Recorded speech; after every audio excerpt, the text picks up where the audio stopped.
Hey everybody, it's Moonbo here, and welcome back to another episode of Scrap Mechanics Suggested Creations.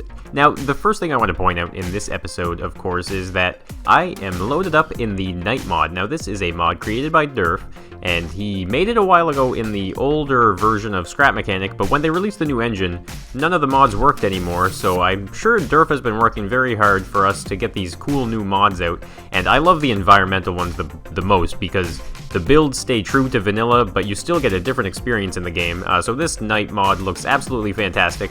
I'll be putting a link in the description for his channel, so you can try it out as well for your version of Scrap Mechanic, and you'll just get to see just how much the lighting is enhanced in this one. Now, before I go over to this UFO that I made, I just wanted to quickly point out this helicopter that was in the intro. This was a helicopter that I made a while ago. This is the Apache Longbow, and I had to say that this is probably the best helicopter I've ever made. I'll put a link in the description for the video where you'll be able to get the workshop link as well. I definitely suggest that you try this one out in the game. It's absolutely fantastic. It's very easy to fly and extremely stable. But enough of that. Let's head on over to this pretty cool UFO that I made.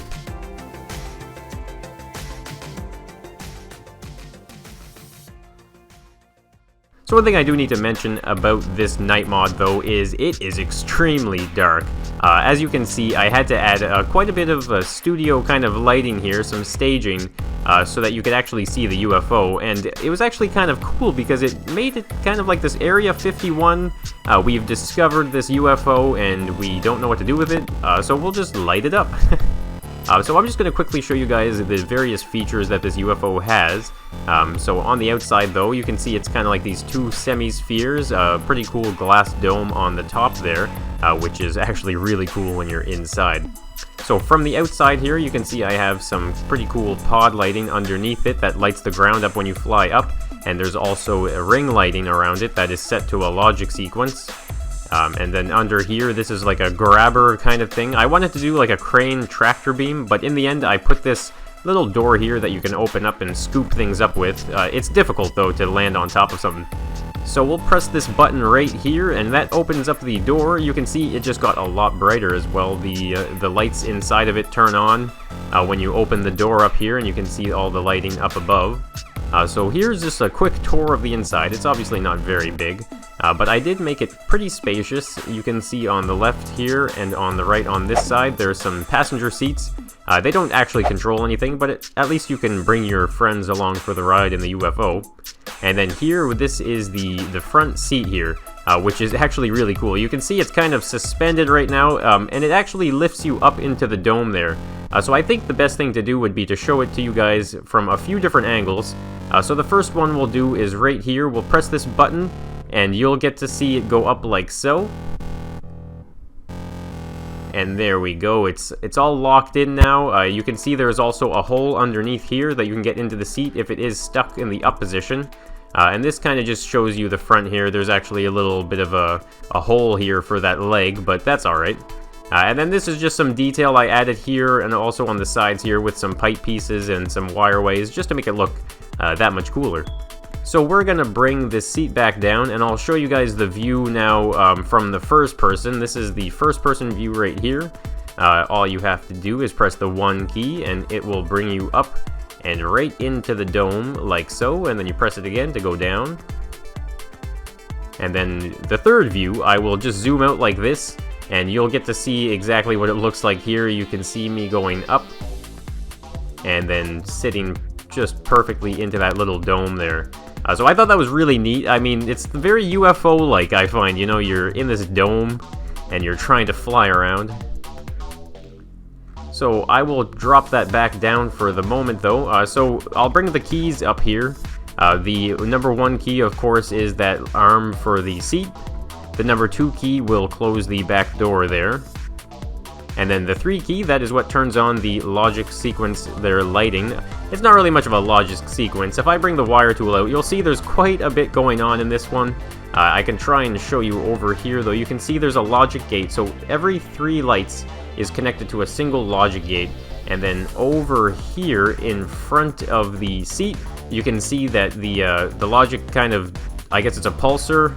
It just sends a pulse through the entire signal, and they all light up and then turn off as this one does in a sequence. So that was a pretty neat little thing. I'm not too keen on logic gate stuff, but this was a feat in itself for me, I suppose.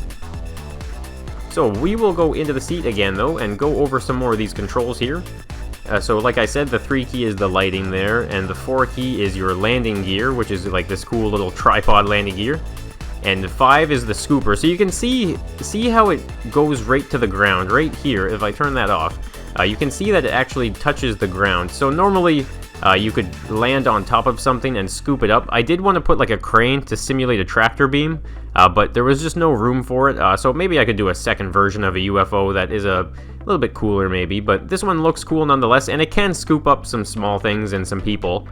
So 6 though, that is the key that will give you your initial kind of just hovering up. And 7 is your left roll, 7 is your front nose up. And then 8 is left, 9 is right, and 0 is tail up. So if I control this here, we're flying now, by the way. This is UFO flying here. So it's usually easier to fly this one with 2 hands, because there is a bit of a weird compensation. But I have to point this out. This is very important with this UFO if you are going to be flying it.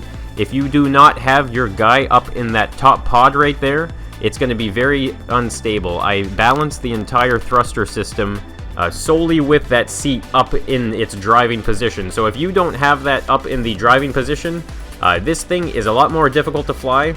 So just beware that you need to be up in the dome.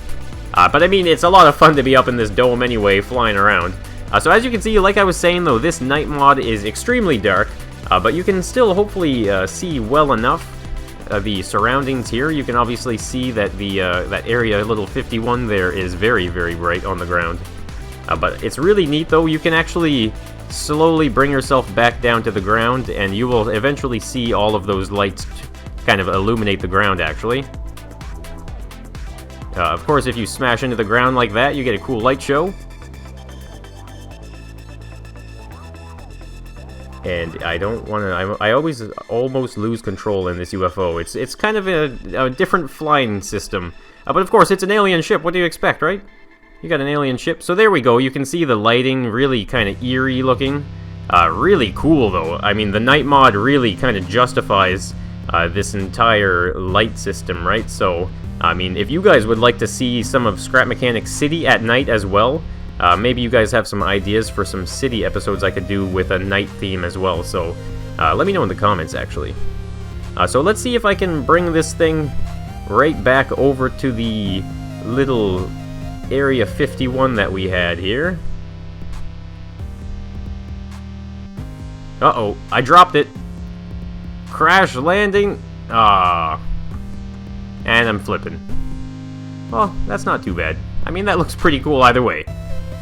But that's pretty much it though, guys. I'm just gonna leave it here. This UFO will be available on the Steam Workshop very soon, and of course the Apache Longbow already is, so make sure you check that out. It's the best helicopter that I have ever made. So thank you so much for watching, guys. I hope you did enjoy the video and enjoy the UFO.